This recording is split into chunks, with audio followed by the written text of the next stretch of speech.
Obama, Messiah.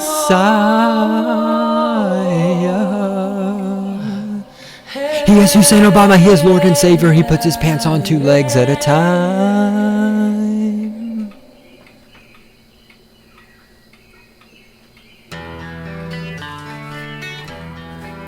This is a continuation of the previous edition of Stating the Obvious. I'm going to roll into this with a little bit more about Obama's inauguration from the Collegian. Oh, because you can scream, shout, whine, cry, snivel, piss, moan.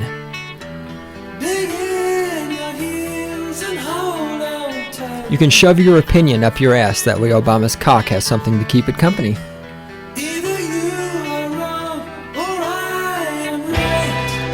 And most likely what's really going on here is it's a combination of the two. See, you are wrong and I am right.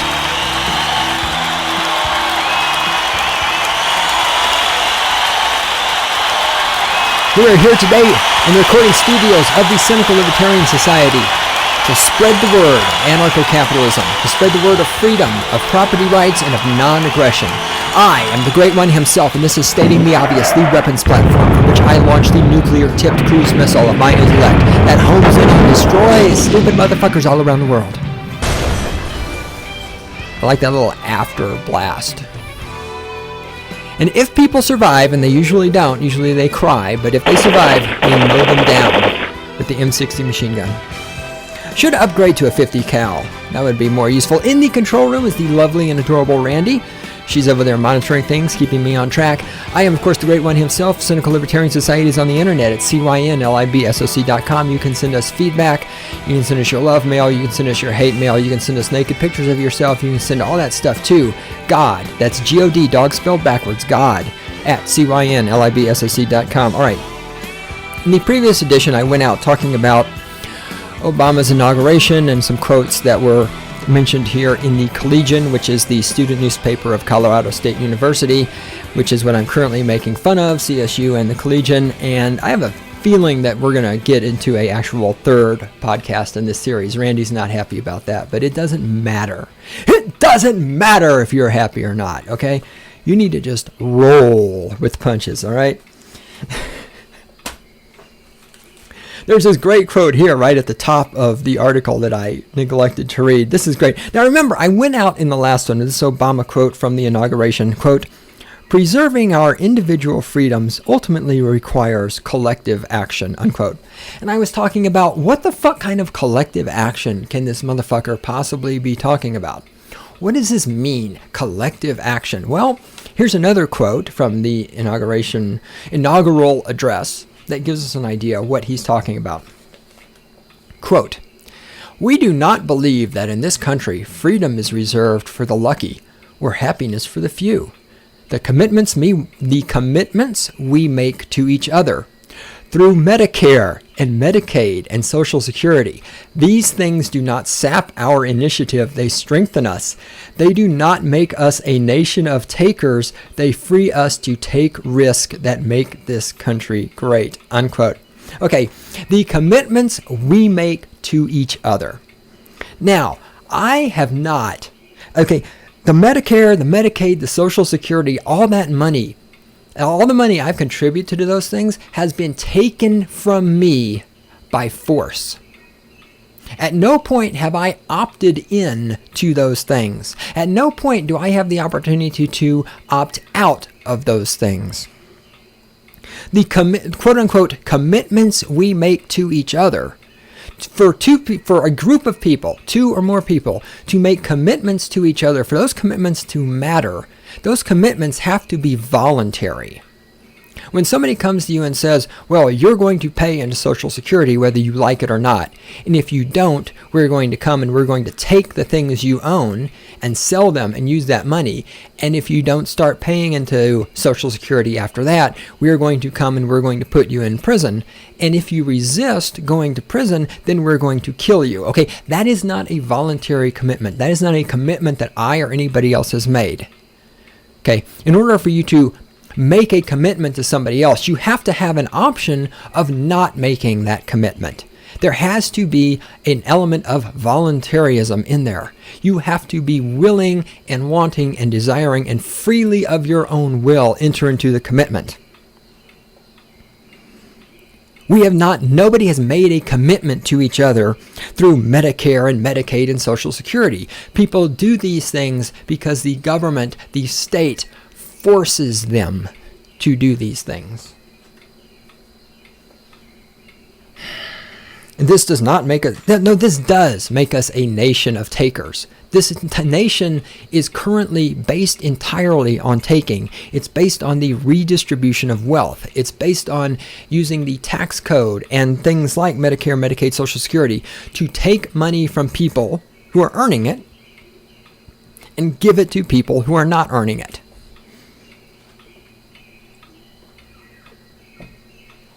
It's entirely about taking. The entire political system is about taking. If politicians could not take from one group of people and give to another group of people, there would be no point. Without the ability to redistribute wealth, what is the point of the government and the point of the state? That's what it's for. That's what it's all about. Of course, we, quote unquote, the royal we, are a nation of takers. Medicare and Medicaid and Social Security do not free people to take risk.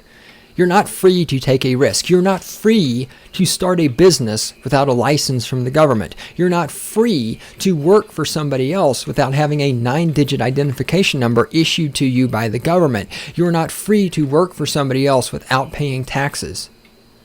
You're not free to grow and sell marijuana. Okay? You are not free to do these things and to take these risks. You're not free to do this stuff. It just boggles my mind. I have not watched the entire inauguration or listened to it. So yeah, I don't know. All I know about what was said is what comes from this article, because even though I know I should watch it because there's going to be so much in there to make fun of. Maybe I'll do a cult of personality about that. It would be fun. I just don't have the patience for Hussein Obama and his little fucking messiah maniacs who kiss his ass and have his poster on their wall and wear his t-shirts. All right, on the subject of idiots.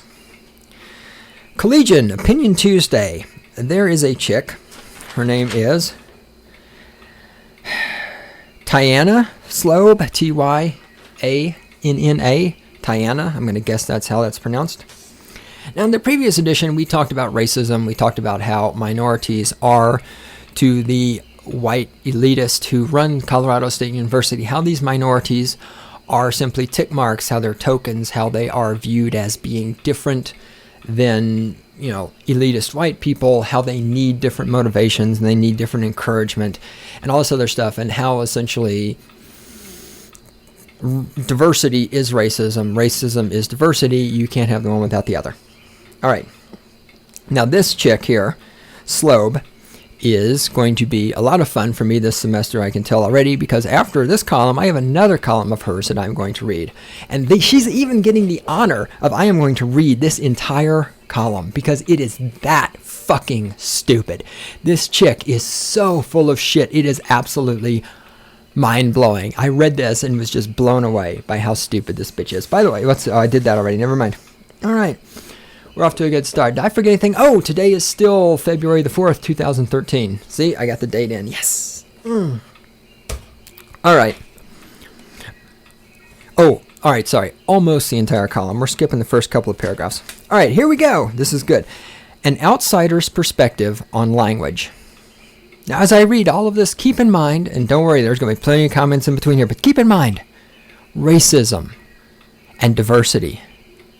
Racism is diversity. Diversity is racism. White, middle class, upper middle class, college-educated elitist look at those of you who are different skin color than them as needing them, as being too stupid to understand things, being too stupid to provide for yourself, as being different in a way that you're motivated by different things, that you as a black person or a brown person, you need different things than white people do for you to learn and in your environment, because you're different from white people. That's why you're a tick mark. That's why you're a token to these people, because you're different. You're different than them. And diversity is celebrating those differences. Remember, that's what diversity is. Diversity is all about celebrating differences. So let's read this. One day, a friend was telling me a story about how he was trying to get to the airport to meet someone, and he didn't have a cell phone, so he couldn't, and he felt dumb. He referred to himself in the situation as being, quote, muy indio, unquote, or very Indian, very Native American. I told him that referring to himself in a situation where he did not have any technology and felt idiotic as a result as... All right, hold it. Let me hold on. Let me start this over, because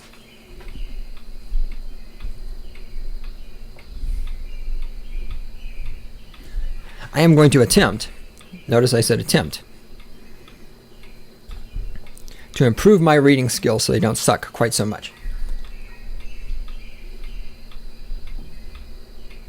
Also, this is a good example of why you adjust the microphone before you start the podcast. But see, we do things here live, as those of you who have listened to this before know. Right, Randy? All right, here we go. I'm all better now. This is Slope's column. All right. And I need to mention that she's in Chile when this is happening. So she's in a foreign country. Remember, upper middle class, white girl, college educated, foreign country, Chile. All right, here we go. Whew. Take two. One day, a friend of mine was telling me a story about how he was trying to get to the airport to meet someone, but didn't have a cell phone, so he couldn't, and he felt dumb. He referred to himself in the situation as being, quote, muy indio, unquote, or very Indian, very Native American. I told him that referring to himself in a situation where he did not have any technology and felt idiotic as a result, as Native American, seemed to me like a racist statement, given the marginalization of Native Americans all over the Americas. We got into an argument, and he told me that I didn't get it because I am not Chilean, and I do not understand the ways of their language and culture. Now, first of all, he's exactly right. Okay, so here it is. First of all, okay, given the marginalization of Native Americans all over the Americas, well, down in places like Chile and stuff, if the people down there aren't Native if they aren't Native Americans, what the fuck are they? I mean, I'm pretty sure that white people from America are not populating Chile. And what we see here is, it's exactly what he's saying. She is not from his country. This is some little fucking white girl from America who goes to college, who's never had to work for anything in her life. Mommy and daddy are paying for her college education. She's been spoiled and privileged. She goes to another country and they make a statement, oh, I'm muy indiano. And she's like, well, you're racist. It's like, oh, yes, because you as a white girl who went to college at CSU, you have this deep, intimate understanding of other people's culture and language, which allows you to go to their country and pass judgment upon them. And people wonder why there's a negative impression of people from the United States in foreign countries. Do you think that spoiled little bitches like this fucking cunt going to foreign countries and lecturing people on their language and telling them that they are racist because they use expressions which may or may not, I've never been to Chile, I don't know, but notice, I'm not passing judgment on this person for saying he's muy indiano or indio. I'm not the one passing judgment. Oh, and guess what? I don't believe in diversity either. Yet this little cunt who's so up on diversity and tolerance and open-mindedness, she's down here in this foreign country that she's been there for however long. Like, oh, she's so intimately familiar with their culture and their language and the nuances of their culture and their language and who they are. She's down there fucking passing judgment on this person and calling him a racist? Fuck you, whore.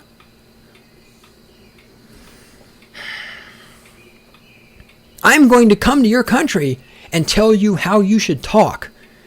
Because I know better than you. This is it. This is the statist, left-wing diversity attitude that comes from places like Colorado State University. I'm white. I went to college. I believe in diversity. I'm going to come to your country and pass judgment on you.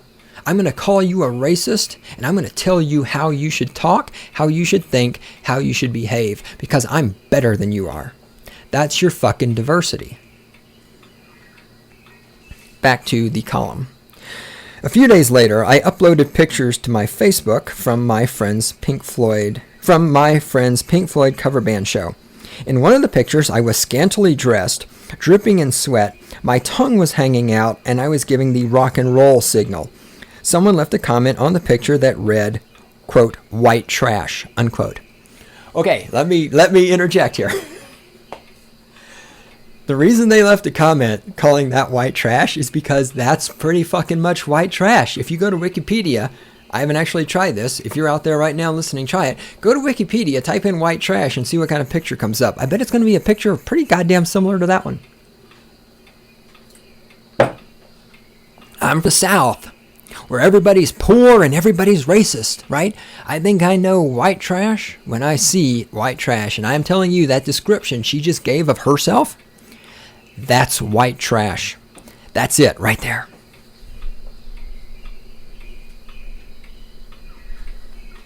Okay, anyhow, back to the column. Quote, "White trash is something that people refer to each other as all of the time for looking and acting like I was in that picture. White trash is a fairly normal term in our language. Everyone knows what it means, and many people think it is funny to call someone." Over the next few days, I started thinking about it more and more, what exactly white trash means.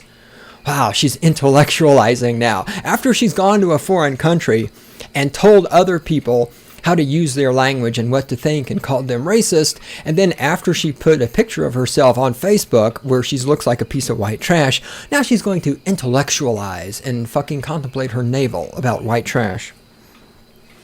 Generally, the term connotes an image of poor people, people who live in low-income housing, people who come from low-income families, and have higher rates of alcoholism, addiction, and domestic violence. Wow, somebody here sure is making some generalizations, aren't they? This is again, you can't have diversity without racism. She's, white trash. Okay, well, yeah, these people are poor, and they have poor opportunities, and they have alcoholism, and addiction, and domestic violence. She's creating all of this shit in her mind. This is all in her mind. She probably doesn't know anybody who's white trash. So she doesn't know anything about these people. So all of this is generalizations she's creating in her brain, such as it is. People who do not have access to quality public education or higher education. People who do not have access to health care. People who are extremely marginalized in American society. Now hold it. First of all, everybody has access to health care because Obama passed Obamacare. Okay, so she's obviously stupid because maybe she hates black people. Because if you think there's people who don't have access to health care, why, you must hate Obama. And if you hate Obama, it's because you're racist. Furthermore, how can they not have access to quality public education? The government runs the education system. Our education system is wonderful. It's controlled by the federal government. Are you saying that the public education, that there's schools out there that aren't good? How can that be? They're all controlled by the federal government. Do you hate black people? What do you mean you don't have access to higher education? Obama's giving out school. Anybody can get a school loan. The school loan industry is entirely powered by giving loans for college to anybody who has a fucking heartbeat. under the assumption that they're going to get a job when they get out and be able to pay that shit back, which a lot of you, like this dumb bitch, are going to find out it's not going to work that way when you graduate with $20, $30, $40, $60,000 of school debt and you're working at McDonald's. All right, so what is this bitch talking about? Everybody has health care. Obama passed Obamacare. White trash, by definition, also has to do with race. The phrase refers to Caucasians who are considered less than a stereotypical middle-class white person, hence trash. White trash links certain white people with people of color who are also often considered by society as being less than the stereotypical middle-class white person, suggesting that the worst thing a white person could do is fall into the same socio-economic category as people of color have historically filled in the U.S. Okay. First of all, white trash has nothing to do with black people or people of color or ticks or minorities or whatever it is you want to call them. Okay, they're white trash. It's a different category, all right? God. This is great. Okay. In their respective context, like those mentioned above, the terms Indio and white trash are very classist and racist. They're also very normal Spanish and English words to the extent that it is difficult for an insider to recognize the social context of their references. However, but remember, dividing people into groups based on skin color and tracking them like statistics and calling them ticks and, pretending as if those people with that different color skin need different motivations and have different ideas than people who have another color skin, none of that's racism. Right? Treating people who are not Caucasians, upper middle class Caucasians like you, as people who desperately need your help, because without the help of white people, those minorities, they'd never be able to go to college. I mean, this is what affirmative action is. It's saying to people who are not upper middle class Caucasians that without us, upper middle class Caucasians, you would not be able to go to college. You would not be able to get into college. You would not be able to stay in college. You would not be able to afford college. You will not be able to get a job. Without us, guilt-ridden upper middle class Caucasians, you would just be nothing. You would be living in the slums and the ghettos, and you'd be on drugs and you'd be shooting each other. It's only because of us, elitist, superior, upper middle class white people who went to college or are currently going to college. We are the only thing between you and barbarianism and complete anarchy in the sense of what people who are not anarchists think anarchy means. See, that's not racist. There's nothing racist about going to another person's country and telling them how to use their language and telling them why their culture is wrong and calling that person a racist, even though you don't know jack shit, because the most you know about Chile is what you saw on the fucking Wikipedia page. That's not racist. No, spreading your condescending fucking little attitude to other countries and treating people like shit, that's not racist. But when somebody calls you white trash because you posted a picture on Facebook of you looking like a piece of white trash, oh, that's racist.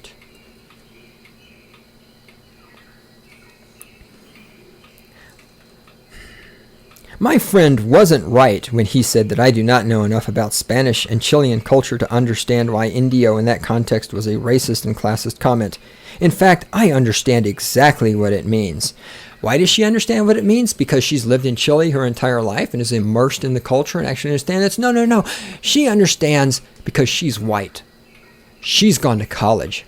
She's been enlightened by her college teachers, and she's here to tell you that your ideas, if they're different than her ideas, your beliefs, if they're different than her beliefs, your notions of the world, if they're different than her notions of the world, you're wrong. You're wrong, and you're racist, and you need to be silenced, because that's what diversity is. Diversity is making sure that people who don't believe everything I believe are silenced, and that they're called racist. That's diversity. However, I think he was on to something.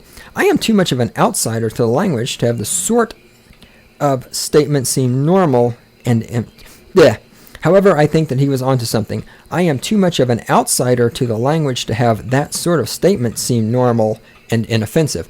No, honey, no, you stupid little cunt. The reason your statement was offensive isn't because you're an outsider to the language. The reason your comment was offensive was because it was offensive. Because you're offensive. Because you're a self-absorbed, stupid little fucking bitch. Because you're going to other people's countries, to other people's cultures, to other people's languages, to other people's ways of life, to other people's entire life experiences and calling them racist and telling them that they need to do things differently. Because you're fucking self-absorbed. Because it's all about you. Something offends me, so I'm going to label the people who did it. I'm going to attack them as being racist. I'm going to pass judgment on them. Okay, that's not your goddamn place to do, you stupid little cunt. It is far more difficult to notice the harmful and degrading nuances that are normalized in your native language. It is an interesting idea, though, to look at English in its social context from an outsider's perspective. What kind of things do we say every day that feed into racist, classist, sexist, homophobic, and other divides? Oh, I don't know. Things like sitting around talking about how we have to increase the percentage of minorities on Colorado State University campus. I don't know. Maybe sitting around and dividing people into categories based on skin color, based on gender, based on who they have sex with. I don't know. Gee, do you think things like that might contribute to creating a society where people who don't fit into your particular category of favor are looked down upon? I don't know. Gee, do you think any of that do you think going to foreign countries and calling people racist and lecturing them on how to think and how to use their language, I don't know. How much do you think that contributes? What kinds of things do we inadvertently say every day that reinforce discourses about marginalized groups being different? Oh, I don't know. Maybe the idea that minorities need different ways of learning and they need different programs to keep them from dropping out of college, and that they need different treatment in order to help them get into college, and that they need different treatment in order to get a job. I don't know. Maybe all of those things do. All of those things that you think are wonderful, that you support. Who exactly is benefiting from this sort of language being normalized, and why do we allow such racist and classist things like white trash to exist as normal and harmless comments? Well, gee, I don't know. CSU benefits because the federal government gives them money for diversity training, gives them money based on how many minorities work there. The federal government benefits, all governments benefits, the state benefits. The corporations benefit. What do you mean who benefits? Everybody benefits except the people that are being marginalized. I think that taking a step back and looking at the language we use from an outsider's perspective would yield shocking results similar to my own surprise at my Chilean friend's language. No, I mean, you're a racist bitch. There's no surprise here. There's really no surprise.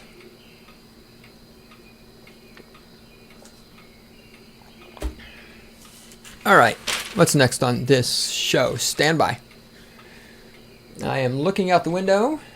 There are potentially hot chicks out there. Now that we're finished talking about that, let me gawk out the window at hot chicks. They were actually only moderately hot. All right. What? No, I don't get out enough. Thanks for asking. God, I did. I know, Randy. I did actually get out yesterday and socialize with people that didn't involve anything to do with work. It was fucking incredible. I had a 2-hour conversation with my friend Alex, and it had nothing to do with any of my jobs. It was fantastic. All right, let me flip. Let me get this newspaper under control. God, this technology, man. This old. Who the hell prints shit on dead trees anymore? Oh yeah, the Collegian does. It's great, though. I love it. All right, let's do this before we cruise to the next one.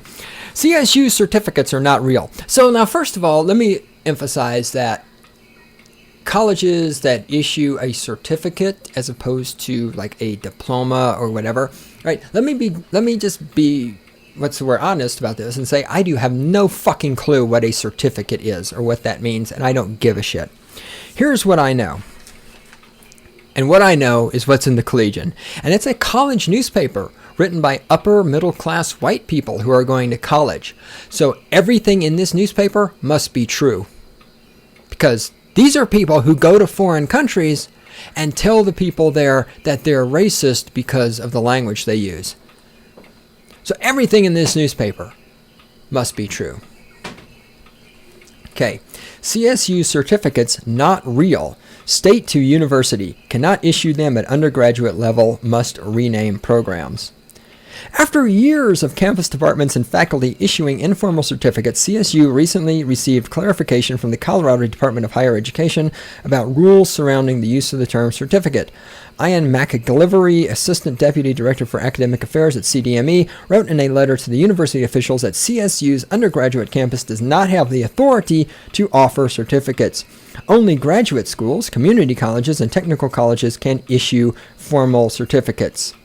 Upon hearing the news, many undergraduates expressed confusion, anger, and shock. Quote, I felt this initial shock where I said to myself, that's a huge issue, unquote, said Becky Ewing, senior chemistry major and former director of academics of the Associated Students of CSU. Colorado State University fucked you over. Shock and surprise. It reminds me of a friend of mine was going to Front Range Community College here in Fort Collins to get a bunch of her prerequisites out of the way before transferring to CSU. And CSU was like, oh yeah, you take all these things, they transfer, blah, blah, blah, no problem. So she spent like 3 years there taking all these classes. Comes a transfer to CSU, they're like, oh yeah, those don't transfer. And she's like, what the fuck are you talking about? And like, yeah, those don't transfer. She's like, you told me they did. And like, yeah, so what? They don't transfer. Yeah, CSU is fucking the students over. Here's what, if you're a student at CSU, you need to understand to CSU, if you're a minority, you're a tick mark. If you're a white person, you're just a source of income. They don't give a shit about you, all right? You need to fucking get over it. Now, here's the really funny part of this. Now that we've established that CSU can't issue a certificate, whatever the fuck a certificate is, this is what made me really laugh. This little box over here says, why should I care? The moral hazard we all have is, what happens if an employer looks at a resume and sees the word certificate and then thinks, formal standalone credential offered by the community college. When did you go to the community college? I see no community college on your transcript. What do you mean you have a certificate? So this is the area that we're trying to clarify. What is the right word to use to help the student at the undergraduate level? Okay, here's a reality check. When you give somebody, let's say you're going to graduate from college, CSU, you got 4 years, you've got your degree, whatever. You're going to be applying for jobs. So you're going to give your resume to the guy at McDonald's. The guy at McDonald's is going to look at it. He's going to see it says on there, you have a certificate. He doesn't know what a certificate is any more than I do. He also doesn't give a shit what a certificate is. And he doesn't give a shit what college you went to. Most of you who graduated are going to be fucking working at Starbucks, McDonald's, or an Old Navy outlet. Okay? Nobody gives a shit that your resume says you have a certificate, but you didn't go to a community college. I have been a hiring authority. I have hired people. Nobody knows what a fucking certificate is except for upper middle class white people who go to college and go to foreign countries and tell people they're racist because they're using their native language. Right? Nobody in the real fucking world knows what a certificate is or gives a fuck. This is something that only fucking academia cares about. It's something only academia understands. Okay? When you're getting a job at Starbucks, nobody is going to give a fuck. This is not a fucking moral hazard. This is a bunch of people trying to pretend that a certificate from CSU or a not certificate from CSU or that CSU or that a college education is more important than it really is. All right, what's next on this show? All right, oh my God. So that's coming, and I did that. Okay, great. So this file's over here, and this file's over here. Yes, all right, we are ready to delve. I'm going to do the short one first. In the previous episode, we talked about the racism on CSU, the tick marks, the statistics, the tokens, the minorities, the tracking, the way they're treated differently. I presented my theory, which I have presented many times before, which is that all people are simply people, that you can't have racism without diversity, you can't have diversity without racism. So here in the Collegian, the communist newspaper written by stupid little upper middle class white people from Colorado State University who have never had to want for anything in their lives, here is an opinion column by somebody named Holly Meyer. Holly is a junior English major, and Holly, I can tell from this photograph, is not a Caucasian. I'm not going to read all of Holly's column. I'd figure out my brain. It's shutting down. My brain. I am, however, going to read the last two paragraphs right before the clock chimes noon, which it's getting ready to do in 5 minutes. Here we go. Holly writes, quote, "I am not white, I am not black, and I am not a one-eyed, one-horned, flying purple people eater. I am a person, and so is everyone else. I am a person who is tired of people not treating each other like people. So please, take it upon yourself today. We all have the power to change." Unquote. There it is. Out there among the vast sea of CSU fucking idiots. Every once in a while, across the ocean, you can see this lighthouse of intelligence, this beacon of hope. I am a person, and so is everyone else. I mean, there it is. As soon as you stop fucking having to say, well, I'm Caucasian, I'm Hispanic, I'm Chicano, I'm transgendered, I'm gay, I'm lesbian, I'm one-horned flying purple people eater. As soon as you can stop having to classify people into groups so that you can track them like statistics, so that you can use them to get more federal funding, so that you can use them to say, hey, look, we have a higher percentage of minorities than any other department in the college. Go us. As soon as you stop looking at other people as things that you can categorize so that you can get more money or you can feel better about yourself, as soon as you stop being that fucking stupid and that fucking motivated by hatred and that fucking racist, as soon as you realize I am a person and everybody else is a person, and you behave that way, everything's fine. Holly can do this, apparently. Most of you can't, because you're so stuck in this notion that people have to be categorized. This thing you see on campuses, we see it here at CSU, where people are like, well, how do you identify? You know, I'm like, what the this has always just been abhorrent to me. People going, well, I identify as transgender, I identify as gay, I identify as straight. You know, yeah, you mean like the Nazis identified the Jews by making them wear fucking stars in public and shit. I mean, what is this identify shit? I identify as a fucking person. And I identify everybody around me as either an anarchist or potential anarchist, a person, or I identify them as a statist. That's the only breakdowns I see. And these breakdowns don't have anything to do with who you fuck, who you suck, what color you are, what gender you are, or anything else. They have to do with your beliefs and the way you treat other people. When you go around and you go to people's countries and you tell them they're racist and tell them how to use their language, you're a fucking statist. When you support the government that murders people in foreign countries with flying robots, you're a fucking statist. Okay?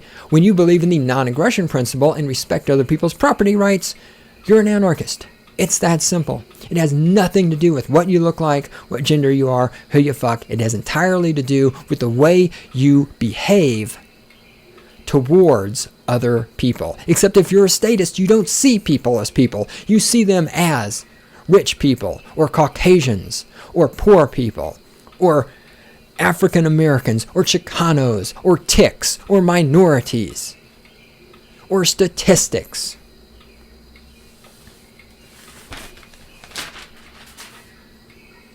Okay. Where are we on time? God. I know, I really kind of want to... I really kind of want to save this.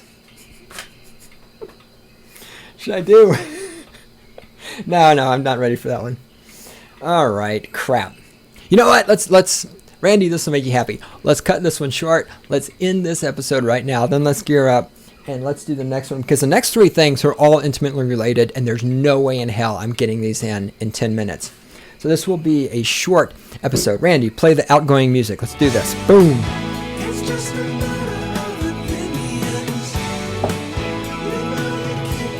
Yep, you got to keep both in sight, baby.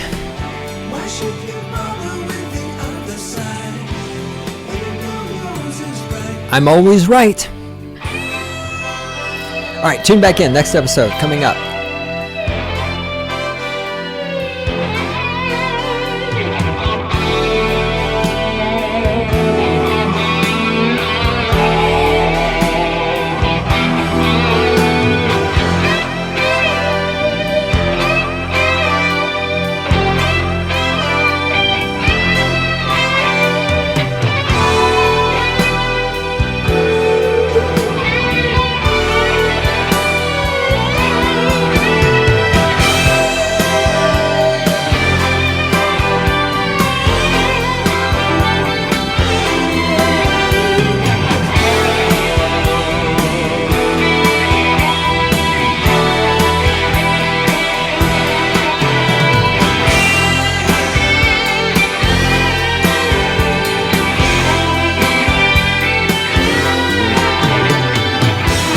Hey, Randy.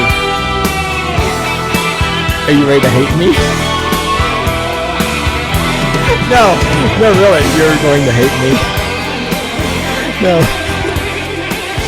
No, keep rolling, because I just found something I can fill the last 10 minutes with. It doesn't matter that we just played the outro music. This is my fucking show. I can do whatever I want. Okay, Randy hates me now, but it's okay because I can deal with it. I like being hated.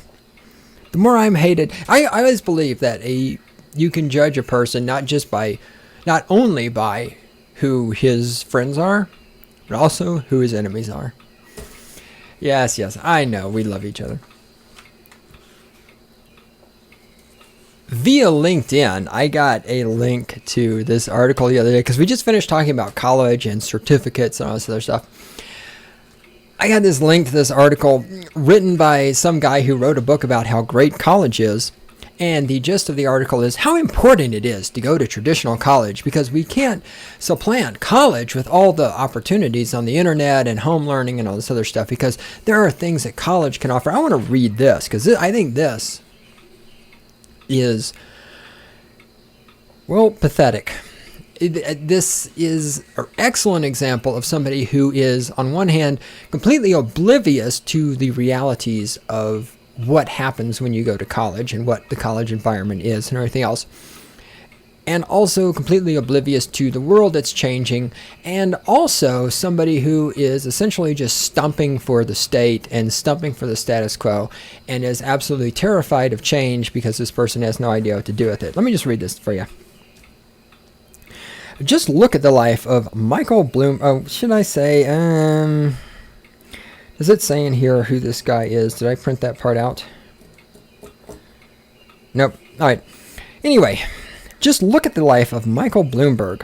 As described in a story earlier this week in the New York Times, Bloomberg was, quote, a middling high school student from Medford, Massachusetts who had settled for C's and had confined his ambitions to the math club, unquote, when he arrived at Johns Hopkins University in the early 1960s.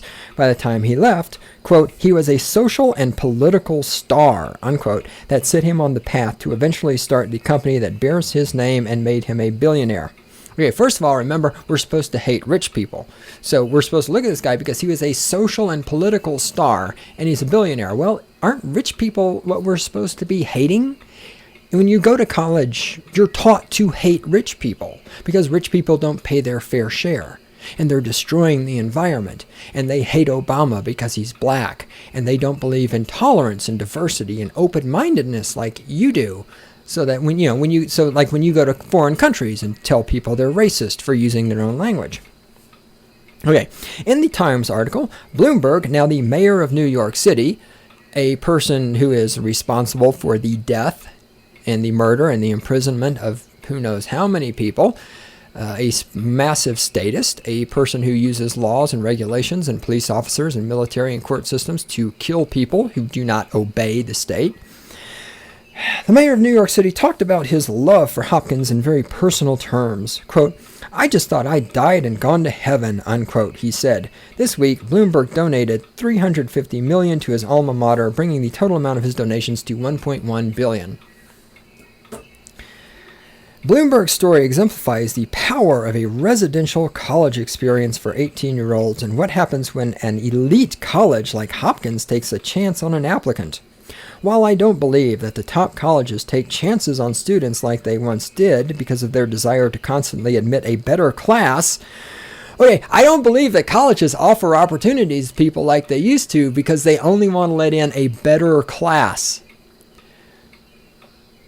No, but wait, I thought the colleges were these hotbeds of diversity and tolerance and affirmative action. I thought the minorities were, the tick marks and the tokens were just coming in and they're getting educated and all this other wonderful stuff. All right, but the transformative power of a college still exists today for those able to find the right fit and afford ever-increasing tuition prices. I thought Obama was going to make everybody get a free college education. Oh wait, he's just going to make you take out a loan. Now, here's the important part of this. That was just a warm-up. Here's what a campus can do better than the alternatives, at least for now. A maturing experience. Let's face it, most 18-year-olds are not ready for the working world, and some are not even ready for a college campus. The 4 years of college turn adolescents into young adults, and through the campus experience, living with different people, participating in activities and athletics, and being responsible for oneself gets one ready for life. You can only believe that if you have never interacted with college students. Okay, first of all, college is just like the public education. You segregate people according to their age. People do not mature. I'm going to talk about this in depth in the future when I get around to my big series on the internet and how it's fucking people up. Right. Just like in school, how you're constantly surrounded by people your own age, public school, K through 12, you don't mature by interacting with people your own age and with your own experiences. You mature in your interactions with other people by interacting with people who are older and younger than you and learning how you have to relate and behave with older people, learning how you have to relate and behave with younger people. That's how you mature. Nobody in college is maturing, okay? I live on Sophomore Row. I live right next to CSU. I am surrounded by college students on a regular basis. There is no maturing going on. If you think that, there is something wrong with your brain. Probably you've never been on a college campus or been exposed to a college campus. Living with different people. Again, how are we defining different? Well, people with different skin color, because that's in a college. That's how different, that's how diversity, that's how that is interpreted. So you got a bunch of people that have different skin color, but they all think exactly the same as you. Okay, you don't mature just by being in a room with somebody who has different color skin or different sex organs. You mature by interacting with people who have ideas and beliefs that are different than yours, and those things are not tolerated on a college campus. Again, go to a philosophy class and talk about the non-aggression principle. You will be shut down. Go to an economics class and talk about eliminating taxes and tariffs and regulations and having a free market. You will be shut down. I took a poli-sci class. There was a guy in there who was a very libertarian who tried arguing with the teachers for the first 2 weeks. And he dropped out because every time he said, wait, why is it okay for the government to murder people? She would tell him that, she would dismiss him and keep going. Okay, if you have different ideas than the ones that are presented by the elitist fuckwads who run college campuses, you will be shut down.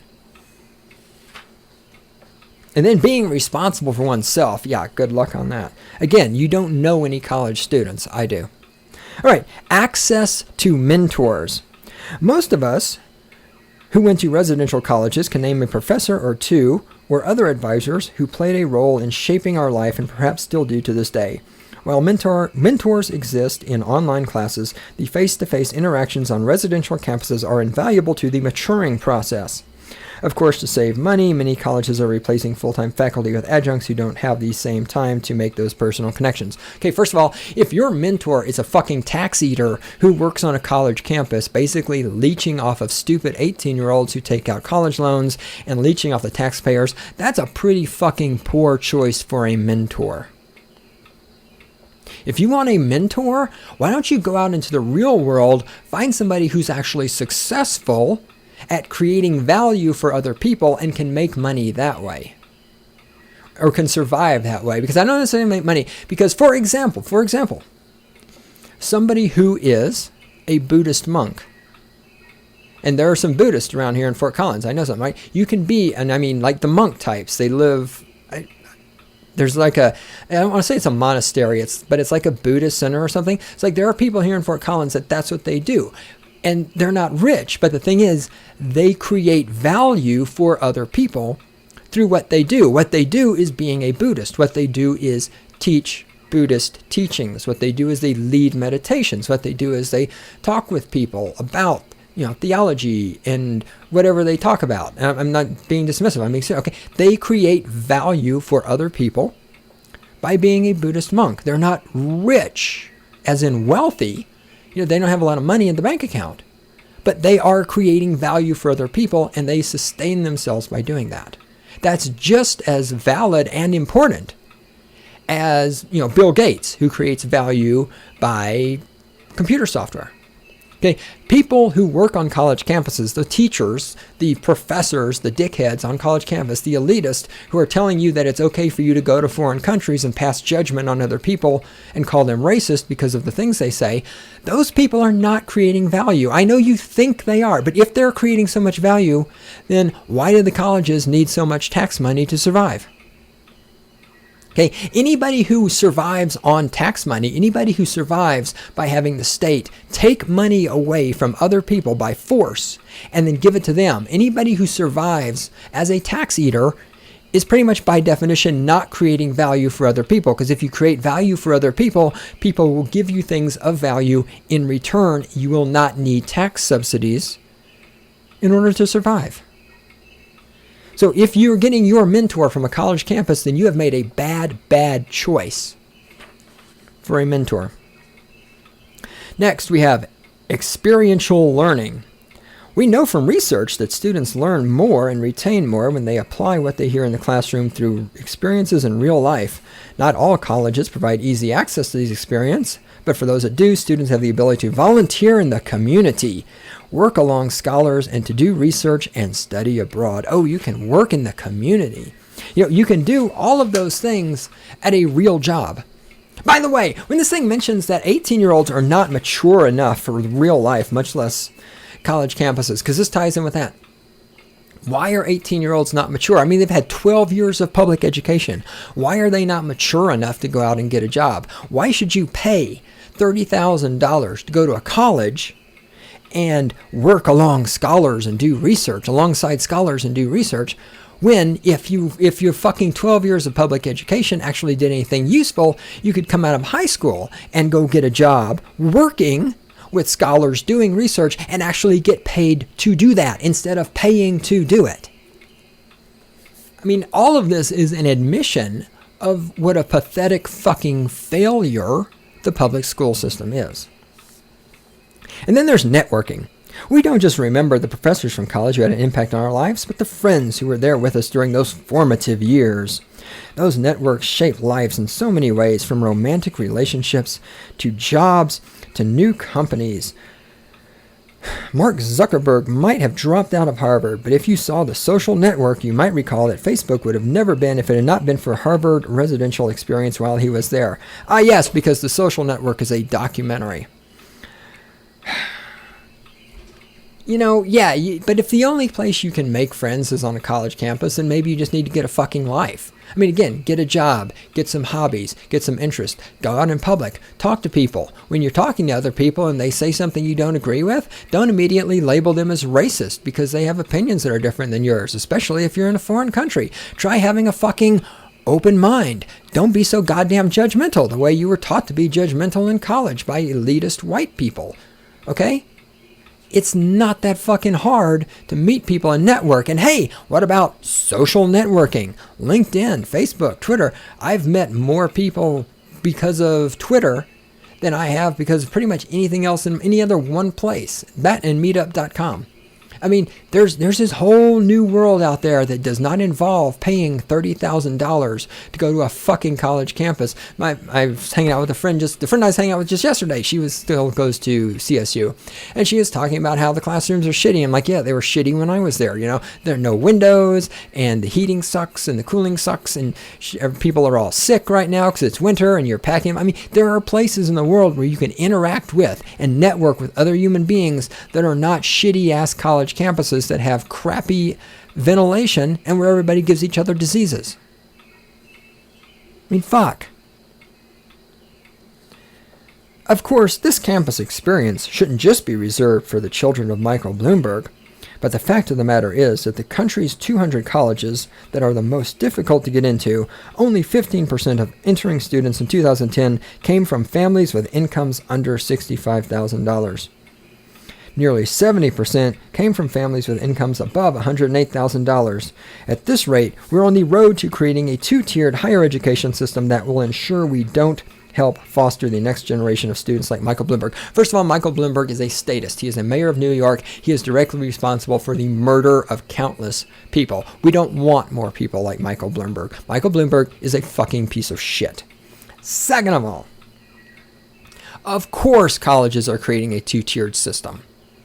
That's the fucking point of colleges.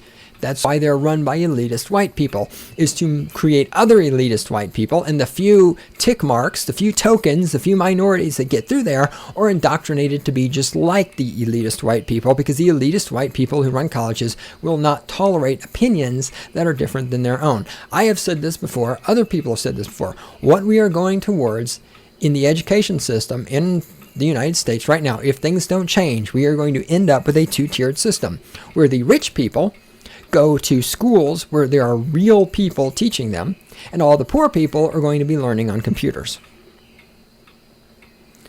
The solution here is, of course, to get rid of the elitist fucking schools. But that's not going to happen because the elitist schools are the darlings of people like Michael Bloomberg.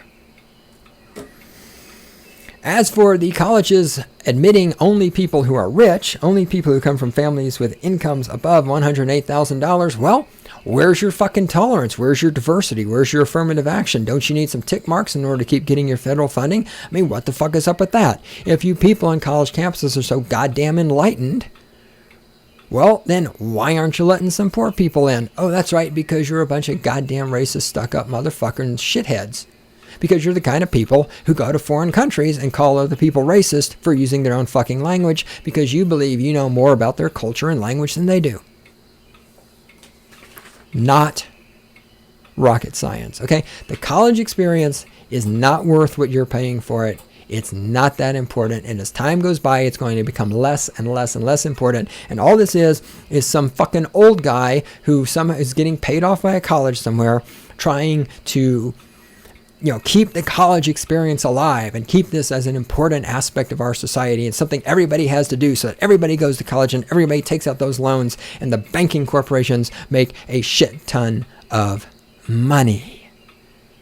Because when it all comes down to it, most of the college experience, and don't misunderstand me, there are some things you need to go to college for.